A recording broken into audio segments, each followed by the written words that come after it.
বানাচ্ছি আম পোড়ার শরবত।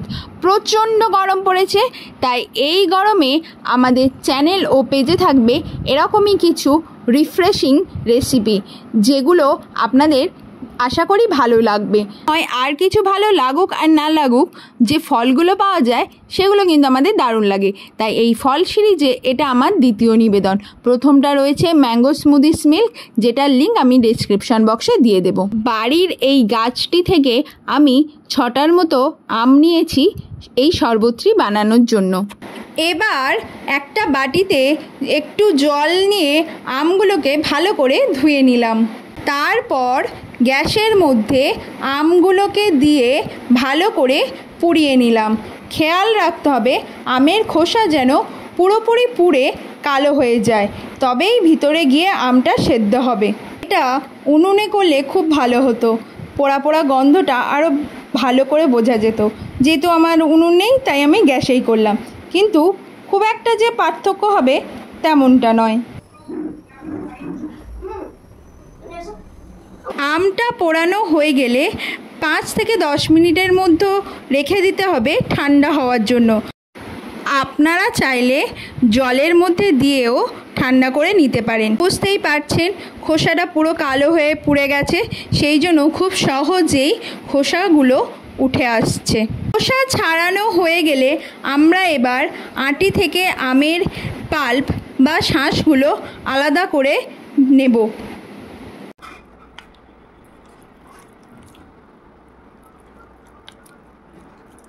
এরপর আমি মিক্সিতে আমের পাল্প, 3টে কাঁচা লঙ্কা ও পুদিনা পাতা দিয়ে ভালো করে একটা পেস্ট বানিয়ে নিয়েছি।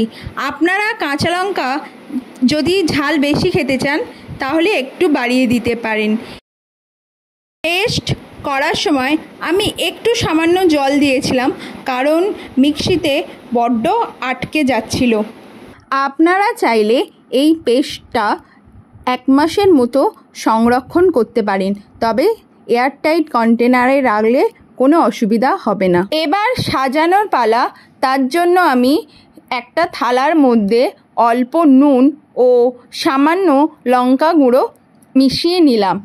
এবার আমি কাঁচের গ্লাসগুলোর মুখের কাছে এই মিশ্রণটা লাগিয়ে নেব, যাতে স্বাদটা একটু ভালো লাগে। এরপর ওই গ্লাসের মধ্যে আমি অল্প কিছু বরফের টুকরো দিলাম।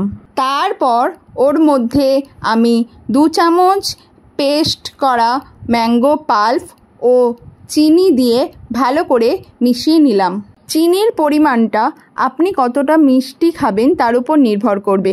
এরপর আমি ভাজা মশলার গুঁড়ো, যেমন ওর মধ্যে রয়েছে ধনে ও জিরে শুকনো খোলায় ভেজে গুঁড়ো করা, তারপর আমি বিট লবণ ও পরিমাণ মতো জল দিয়ে ভালো করে মিশিয়ে নিলাম।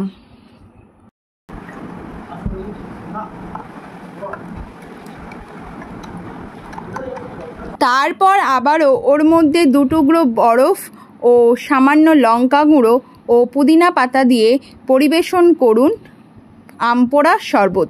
আপনারা চাইলে বরফটা অ্যাভয়েডও করতে পারেন যদি অল্প ঠান্ডা খেতে চান। চিয়ার্স। ওকে ওকে ওকে, ঠিক আছে।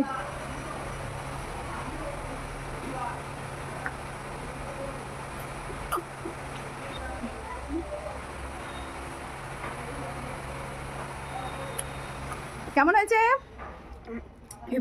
হেব্বি। দারুণ দারুণ।